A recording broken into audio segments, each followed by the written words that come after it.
Hello my dear student, तो कैसे हैं आप लोग। Today we discuss about next topic and next lecture है 12 हो चुका है, 13 है। ठीक है, तो ध्यान से देखिएगा। आज का टॉपिक स्टार्ट होने है रिलेटिव एटॉमिक मास से। राम राम जो लाइफ में राम है उनकी बात नहीं कर रहा हूँ, मैं केमिस्ट्री के राम की बात कर रहा हूँ। केमिस्ट्री में क्या है, रिलेटिव एटॉमिक मास के बारे में बात करने वाले हैं। इसी को हम लिखते हैं शॉर्ट फॉर्म में राम, RAM। ओके, तो चलिए, जिस मान ली किसी ने आपसे पूछ लिया कि सोडियम का नाम बताइए, हीलियम का नाम बताइए, ये क्या है, व्हाट इज दिस, मतलब रिलेटिव एटॉमिक मास बताइए, तो बताना आना चाहिए ना आपको कि व्हाट इज रिलेटिव एटॉमिक मास। तो आइए सिखाते हैं। देखिए, रिलेटिव एटॉमिक मास में क्या होता है, यहाँ लिखा हुआ है, it is mass of one atom of element with respect to 1/12 mass of one atom of carbon 12 isotope.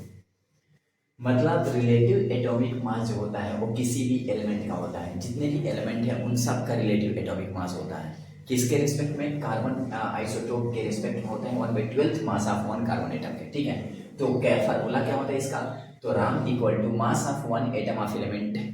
ठीक है, एलिमेंट के एक एटम का मास और 1/12 mass of one carbon atom 12 isotope. ठीक है, तो देखिए मास ऑफ वन एटम क्या होगा, तो mass of one atom AMU में पढ़ा चुका हूँ पीछे कि मास ऑफ वन एटम होता है AMU, राइट।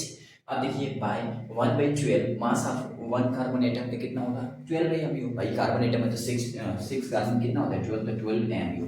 तो इसका हो गया 12 AMU और 1/12, तो 12 क्या होगा, कैंसिल आउट, AMU से AMU क्या होगा, कैंसिल आउट, बचा क्या, केवल A बचा। अब जो ये A बचा, ये A क्या है, यूनिटलेस है। यही A क्या है आपका, नंबर ऑफ न्यूक्लियंस, इसी को न्यूक्लियन बोलते हैं। और यही A क्या आपका मास नंबर है। तो आप समझ गए होंगे कि A केवल बचा, इसके साथ कोई यूनिट नहीं रहेगा। अब नहीं रहेगा तो यही आपका क्या है, राम है। अब सुनिए, ध्यान से बता रहा हूँ कि जो राम होता है ना, रिलेटिव एटॉमिक मास, इसका कोई यूनिट नहीं होता, पहला पॉइंट। सेकेंड पॉइंट, जो रिलेटिव एटॉमिक मास होता है ना, ये कोई भी एलिमेंट है उसके ऊपर जो मास नंबर होता है वही होता है, लेकिन विदाउट यूनिट का होता है। जैसे मान लीजिए मैं आपसे सोडियम की बात करूं, 1123 होता है सोडियम का मास नंबर, कितना होता है, 23 होता है। अब मैं आपसे कहूँ कि बताइए what is the RAM of sodium, यानी relative atomic mass of sodium, तो क्या बताएंगे, 23। नो यूनिट, कोई यूनिट नहीं लगाएंगे, केवल 23 यही है। लेकिन कहूँगे what is the mass of atom, sodium atom, तो क्या बोलेंगे, 23 AMU। यानी अगर इसका मास पूछेगा तो 23 AMU, लेकिन रिलेटिव एटॉमिक मास पूछेगा तो केवल 23। यानी सोडियम का रिलेटिव एटॉमिक मास क्या होगा, 23 होगा, जिसको हम बोलते हैं राम ऑफ सोडियम 23। उसी तरह देखिए यहाँ लिखा हूँ, calculate Ram of helium. Helium के राम बताइए कि हीलियम का राम क्या होगा, तो हीलियम का राम क्या होगा, भाई हीलियम होता है ना 2 हीलियम 4, 2 हीलियम 4 होता है, तो 4 AMU हो गया। ठीक है, और बाई 1/12 टू 12 AMU, ये पूरा कैंसिल आउट हो गया, बचा के केवल 4। तो वही मैं बता रहा हूँ कि राम कभी भी कोई पूछे, किसी भी एलिमेंट का पूछे, तो उसका मास नंबर यहाँ पर क्या है, राम है, विदाउट यूनिट का। ठीक है, तो please right it and next. चलिए माय डियर स्टूडेंट, अब बात करते हैं डेंसिटी के बारे में। देखिए मेरे पास दो डेंसिटी यहाँ पे है, एक है absolute density and second is relative density. अब बात करते हैं कि एब्सोल्यूट डेंसिटी क्या होती है, फिर रिलेटिव डेंसिटी क्या होती है, दोनों ध्यान से देखिएगा। देखिए एब्सोल्यूट डेंसिटी क्या होता है, रेशियो होता है मास और वॉल्यूम। यहाँ पे क्या लिखा हूँ, मास एंड वॉल्यूम का, किसका, मास एंड वॉल्यूम का। यानी कोई पूछे आपसे व्हाट इज एब्सोल्यूट डेंसिटी, तो बोलिएगा it is the ratio of mass and volume. तो डेंसिटी को लिखते हैं रो से, कई जगह पे डेंसिटी को डी से लिखते हैं, और डी इक्वल टू होता है मास बाई वॉल्यूम, राइट, याद रखिएगा। तो ये मास हो गया, ये वॉल्यूम हो गया। अब बात आती है किसकी कोई यूनिट, मान लीजिए आपसे पूछ लिया कि इसका यूनिट बताओ, तो मास का क्या होता है, किलोग्राम, और वॉल्यूम का क्या होता है, मीटर क्यूब। तो इसका यूनिट क्या हो गया, किलोग्राम पर मीटर क्यूब। बहुत इंपॉर्टेंट है, सिंपल है, याद कर लीजिएगा। अगर मान लीजिए किसी ने कहा है तो CGS में बता दें, तो ग्राम, भाई किलोग्राम को हम ग्राम लिखते हैं ग्राम, और मीटर क्यूब को सेंटीमीटर लिखते हैं, तो सेंटीमीटर क्यूब। तो ये CGS में हो गया, ठीक है, ग्राम पर सेंटीमीटर क्यूब। तो आपको MKS में पूछेगा यूनिट, तो किलोग्राम पर मीटर क्यूब, और CGS में किसी ने पूछ लिया तो ग्राम पर सेंटीमीटर क्यूब, राइट। अब मैं बात कर रहा था डेंसिटी का, density equal to mass by volume. Density mass पे डिपेंड कर रहा है, मतलब डेंसिटी आपके वॉल्यूम पे भी डिपेंड कर रहा है, देख रहे हैं ना। और डेंसिटी डायरेक्टली किसके दिखाई दे रहा है, मास के। पता है आपको, डेंसिटी जो होता है डायरेक्टली प्रोपोर्शनल होता है मोलर मास के। डेंसिटी किसके डायरेक्टली होता है, मोलर मास के। ये अलग मास है, मोलर मास पढ़ा चुका हूँ इसके पहले, उस लेक्चर में देख लीजिएगा। डेंसिटी डायरेक्टली होता है मोलर मास के, और किस कंडीशन पे, at constant temperature and pressure. Please request you, please remember it. Density जो होता है डायरेक्टली प्रोपोर्शनल होता है मोलर मास के, कब, at constant temperature and pressure पे। याद रखिएगा, वो इंपॉर्टेंट नोट था। यहाँ देखिए रिलेटिव डेंसिटी की बात कर रहा हूँ। रिलेटिव डेंसिटी, इसको आरडी बोलते हैं अपन सिंपल लैंग्वेज में आरडी। रिलेटिव डेंसिटी क्या होता है? It is the density of a gas with respect to reference gas. मतलब यह क्या होता है कि एक ऐसा डेंसिटी होता है जो डेंसिटी ऑफ गैस और उसके रेफरेंस में किसी और गैस का डेंसिटी का रेशियो होता है। मतलब एक चीज समझ में आया कि जो रिलेटिव डेंसिटी होता है वो किसी गैस के डेंसिटी के रेस्पेक्ट में किसी दूसरे गैस के डेंसिटी का रेशियो होता है बस। यानी मान लीजिए एक डेंसिटी, कोई गैस है उसका डेंसिटी और उसके रेफरेंस में कोई दूसरा गैस है उसका डेंसिटी, दोनों को मैं डिवाइड कर दूं तो जो वैल्यू आएगी वो क्या आएगी? रिलेटिव डेंसिटी आएगी। वेरी सिंपल, वही तो लिखा हूं यहाँ पे। अब देखिए जो रिलेटिव डेंसिटी होता है ना, molar mass of gas by molar mass of reference gas, इन दोनों के रेशियो इक्वल होता है। ये बहुत इंपॉर्टेंट पॉइंट है क्योंकि न्यूमेरिकल इसी पे पूछे जाते हैं और जस्ट अभी मैं न्यूमेरिकल करने वाला हूँ इस पॉइंट पे। तो ये रहा रिलेटिव डेंसिटी। अब रिलेटिव डेंसिटी से रिलेट करके अपन पढ़ने वाले हैं न्यूमेरिकल्स, ठीक है?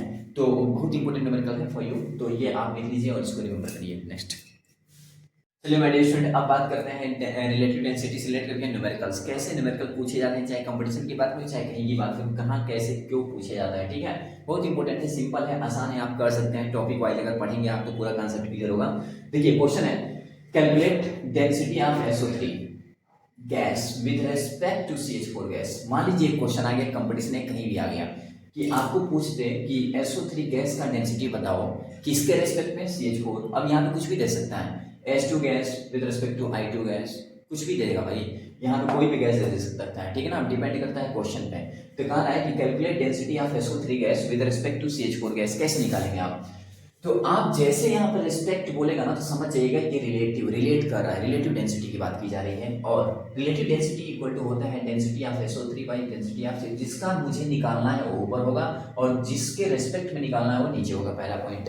अब देखिए इसका डेंसिटी, इसका डेंसिटी अभी मैंने कहा था डेंसिटी को ही मोलर मास में लिख देंगे, तो डेंसिटी इसका मोलर मास और इसका मोलर मास, ये रेशियो भी बताया था फार्मूला मैंने, ठीक है? अब देखिए मोलर मास ऑफ SO3 कैसे निकलेगा? तो आप देख लीजिए SO3 सल्फर कितना होता है 32 और ये 3 है और 16 होता है भाई, ऑक्सीजन 8 16 होता है, तो ये 32 हो गया, 16 3 48 48 हो गया, जोड़ दीजिए तो कितना हो गया 0 7 1 8 80 80, देखिए 80 लिखा हूं मैं। और CH4 का आप निकालेंगे तो कितना आएगा 16, देख लीजिए CH4 है ना, तो कार्बन का 12 हो गया, हाइड्रोजन का 4 हो गया 16 और 16 5 जा आ गया आपका 80। तो ये आ गया रिलेटिव डेंसिटी, कितना आ गया 5। और रिलेटिव डेंसिटी का कोई यूनिट होगा नहीं, कोई कुछ क्यों नहीं यूनिट होगा, इसका कोई भी यूनिट नहीं होगा। रीजन, क्योंकि डेंसिटी बाय डेंसिटी, डेंसिटी का भी किलोग्राम पर मीटर क्यूब, इसका भी kilogram per metre cube cancel out, right? इसलिए इसका कोई डेंसिटी या कोई इसका यूनिट नहीं होगा। क्वेश्चन सेकंड देखिए, ये तो पहला क्वेश्चन था, ये सिंपल क्वेश्चन था जो आप सीख गए कि हाँ किसी गैस का किसी गैस के रिस्पेक्ट में अगर डेंसिटी पूछता है तो रिलेटिव डेंसिटी होगा और कैसे उसको फाइंड करते हैं, ये आपका क्लियर हो गया।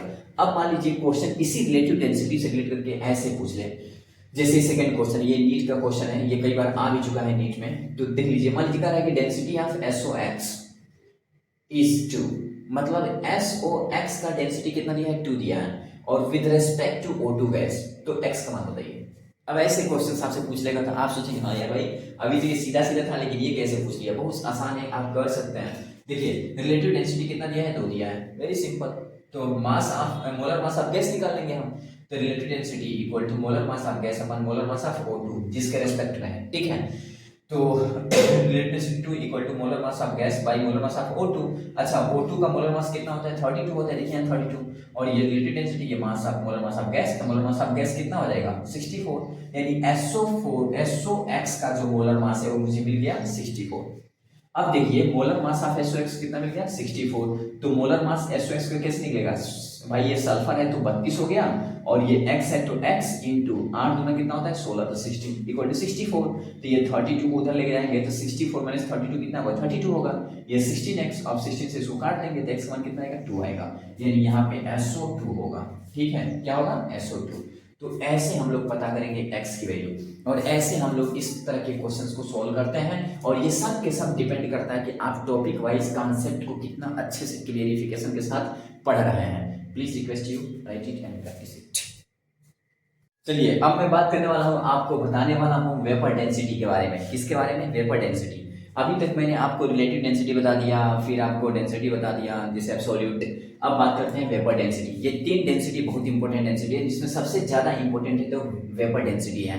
आप पूछेंगे क्यों वेपर डेंसिटी इतना इंपॉर्टेंट है? क्योंकि अभी जब आप पढ़ेंगे इंपेरिकल फार्मूला तो उसके अंदर यूज होने वाला है वेपर डेंसिटी। क्या यूज करूंगा? Vapour density. बहुत इंपॉर्टेंट है ये। तो वेपर डेंसिटी होता क्या है पहले ये सीखते हैं। देखिए, it is a density of gas, ये गैस का डेंसिटी होता है with respect to H2 gas, H2 gas के रेस्पेक्ट में। फिर बोल रहा हूँ, वेपर डेंसिटी क्या होता है? ये एक डेंसिटी होता है गैस का, किसके रेस्पेक्ट में होता है? H2 गैस का। इसके पहले वाले में ऐसा कंडीशन नहीं था कि इसके रेस्पेक्ट में, उसमें था एक गैस का दूसरे गैस के रेस्पेक्ट में, रिलेटिव में। लेकिन इसमें क्या है कि गैस का, कोई भी गैस हो, गैस का with respect to H2 gas, H2 gas fix रहेगा। ठीक है, याद रखिएगा। तो vapour density equal to density of gas upon density of H2 gas, fix रहेगा ये। अब देखिए, vapour density equal to molar mass of gas upon molar mass of H2। फिर vapour density equal to molar mass of gas upon molar mass of H2 कितना होगा? 2 होगा। Simple. इस 2 को मैं इधर ट्रांसफर कर दूं तो मोलर मास इक्वल टू क्या होगा? 2 into vapour density. Please request to you, it's very simple and easy, you can easily accept it. हां, क्या molar mass of gas equal to 2 into vapour density. फिर बोल रहा हूं, molar mass of gas equal to 2 into vapour density. इसे रट लो भाई, please इसे प्रैक्टिस कर लो। अब इस पे क्वेश्चन देखिए। क्वेश्चन क्या है कि find vapour density of SO3 gas. मान लीजिए आपसे किसी ने पूछ लिया कि what is the vapour density of SO3 gas, आप क्या बताएंगे? SO3 गैस का वेपर डेंसिटी चाहिए, तो आप पढ़े हैं ना, vapour density equal to density of gas, तो मोलर मास ऑफ गैस ये लगाइए ना, molar mass of gas by molar mass of H2 gas. तो आप जानते हैं वेपर डेंसिटी हमको चाहिए, मोलर मास ऑफ गैस क्या दिया है? SO3 दिया है। तो molar mass of SO3, molar mass of H2, SO3 का कितना था? अभी 80 आया था, H2 का 2 होगा, यानी 40 होगा, यानी वेपर डेंसिटी कितना होगा? 40। अब यहां से घुमा के कोई भी क्वेश्चन पूछ सकता है। मान लीजिए आपसे वेपर डेंसिटी दे देगा, फिर आपका मोलर मास ऑफ गैस पूछ लेगा। ठीक है, ऐसे करें क्वेश्चंस। तो ये रहा आपका vapour density. Please right it fixed. अब बात करते हैं स्पेसिफिक ग्रेविटी, SG इसको बोलते हैं। It's very very most important. मैं लाइन से ही पूरा टॉपिक वाइज बता रहा हूँ, एक एक चीज, एक ही कॉन्सेप्ट क्लियर कर रहा हूँ। प्लीज रिक्वेस्ट यू अच्छे से इसको देख लीजिए। देखिए, स्पेसिफिक ग्रेविटी की बात करूँ तो होता क्या है specific gravity? It is the density of a solution with respect to water at 4 degree celsius. मतलब 4 डिग्री सेल्सियस पे सॉल्यूशन का डेंसिटी का रेशियो होता है। ये कौन? Specific gravity. होता क्या है कि it is the density of a solution, solution का डेंसिटी होता है with respect to water at 4 degree celsius, right. देखिए, इसको SG से लिखते हैं। SG इक्वल होता है D, density of solution by density of particle. ठीक है, अब डेंसिटी ऑफ सॉल्यूशन, अब डेंसिटी ऑफ पार्टिकल क्या होता है? 1 ग्राम पर ml। अब 1 ग्राम पर ml कहाँ जाएगा? SG के साथ। तो डेंसिटी ऑफ सॉल्यूशन कितना हो जाएगा? SG इंटू 1 ग्राम पर ml।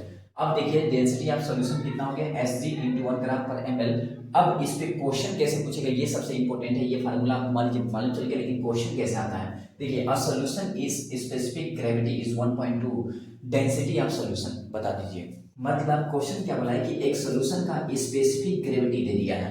फिर बोल रहा हूँ, एक सॉल्यूशन का स्पेसिफिक ग्रेविटी दे दिया है कितना? 1.2, यानी स्पेसिफिक ग्रेविटी मुझे मालूम चल गया 1.2।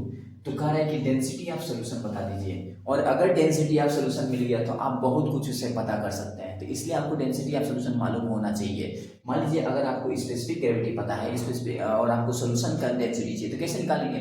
तो इसके लिए आपको आइडियाज पता होना चाहिए, आइडियोलॉजी पता होना चाहिए, स्पेसिफिक ग्रेविटी पता होना चाहिए, तभी तो कर पाएंगे। तो देखिए, डेंसिटी ऑफ सॉल्यूशन क्या हो जाएगा? स्पेसिफिक ग्रेविटी भाई, स्पेसिफिक ग्रेविटी इनटू ग्राम पर ml। तो स्पेसिफिक ग्रेविटी कितना है? 1.2, तो 1.2 ग्राम पर ml। यानी जो स्पेसिफिक ग्रेविटी होगा उसी के साथ ग्राम पर ml लगा करके हम डेंसिटी ऑफ सॉल्यूशन लिख सकते हैं, चाहे कितना भी हो, कोई भी क्वेश्चन हो। ठीक है, तो ये था स्पेसिफिक ग्रेविटी, इसको लिखिए एंड प्रैक्टिस करिए। चलिए माय डियर स्टूडेंट, अब जो बताने वाला हूं ना, it's very very most important, average atomic mass. इसी को बोलते हैं मीन एटॉमिक मास। देखिए, एवरेज एटॉमिक मास की बात करूं या मीन एटॉमिक मास की बात करूं, it's very very most important for, अगर मैं 9 से बात करूँ, 9 से लेकर के कंपटीशन लेवल तक ये बहुत इंपॉर्टेंट टॉपिक है और ये कई बार आ भी चुका है और आता है। ठीक, देखिए, अगर मान लीजिए मुझे एवरेज एटॉमिक मास निकालना है या मीन एटॉमिक मास, तो क्या होता है पहले ये? It is a weighted average of different isotope of element. मतलब जितने भी आइसोटोप हैं, एलिमेंट के आइसोटोप आप जानते ही हैं। आइसोटोप क्या होता है? जिसका अगर मैं कहूँ हाइड्रोजन के कितने आइसोटोप हैं? 3 आइसोटोप हैं, 1s1 1s2 1s3। हाइड्रोजन के 3 एस्ट्रोप है, उसका एटॉमिक नंबर क्या है, सेम है, लेकिन मास नंबर क्या होता है, डिफरेंट। जैसे 1h1, 1h2, 1h3, नीचे वाला तो सेम है। जैसे मान लीजिए हाइड्रोजन का अगर मैं लिखना चाहूँ तो 1h1, 1h2, 1h3 लिखूंगा, तो देखिए एटॉमिक नंबर क्या है, सेम है, लेकिन मास नंबर क्या है, डिफरेंट। तो जिसका एटॉमिक नंबर सेम हो और मास नंबर डिफरेंट हो, उसी को बोलते हैं आइसोटोप। अब जितने भी एलिमेंट हैं जिसके आइसोटोप हैं, तो उन सभी आइसोटोप वाले एलिमेंट का हम लोग क्या करते हैं, एक्यूरेट मास निकालते हैं, उसी को एवरेज मास बोलते हैं, ठीक है। एवरेज यानी यहाँ पे एवरेज एटॉमिक मास क्या होगा, जितने भी आइसोटोप हैं उन सभी आइसोटोप वाले एलिमेंट का जो मास निकालेंगे एवरेज, वही होगा आपका एवरेज एटॉमिक मास, याद रखिएगा। अब देखिए जो एवरेज एटॉमिक मास होगा उसका फार्मूला होगा x1 a1 plus x2 a2 plus x3 a3 plus up to and x1 plus x2 plus x3 divide में। अब ये a1 a2 a3 क्या है, atomic mass of different isotope का एटॉमिक मास है। और जो x1 x2 x3 दे रहे हैं ये परसेंटेज है, कितना परसेंट है, ये परसेंटेज बहुत इंपॉर्टेंट पॉइंट है। अब देखिए इस पर आपको इस टॉपिक को समझने के लिए आपके लिए मैं एक क्वेश्चन यहाँ लिखा हूँ, और अगर मैं इस क्वेश्चन को सॉल्व कर लेता हूं तो आप आसानी से इस पूरे टॉपिक को समझ जाएंगे कि एवरेज एटॉमिक मास होता क्या है। बहुत सिंपल है, कितना इजी में इसको लिखा हूं मैं, बस आप ध्यान से देख लीजिए, आपको क्लियर हो जाएगा, ठीक है। देखिए यहाँ लिखा हूं percentage abundance of chlorine 35, chlorine 37। दो आइसोटोप होता है क्लोरीन का, एक 35 होता है, एक 37 होता है, राइट। आर 75 एंड 25% रेस्पेक्टिवली, इनका जो परसेंटेज है, इसका 75% है, इसका 25% है। Calculate average atomic mass of chlorine, तो क्लोरीन का एवरेज एटॉमिक मास बता दीजिए। तो हमें मालूम चल गया कि क्लोरीन के ऊपर जो मास दिया है 35 37 दिया है, तो x1 35, x2 a1 कितना 35 और a2 37 हो गया, और x1 x2 परसेंटेज है, तो परसेंटेज 75 और एक 25। फार्मूला क्या है, तो a equal to a1 x1 plus a2 x2। अच्छा उसके आगे क्यों नहीं लिखा, यहाँ तो बहुत कुछ लिखा हूँ, इसलिए क्योंकि दो ही है ना मेरे पास, दो आइसोटोप है, तीन आइसोटोप होते थे यहाँ पे a3 x3 लिखते हैं, ठीक है, दो ही है इसलिए a1 x1 a2 x2।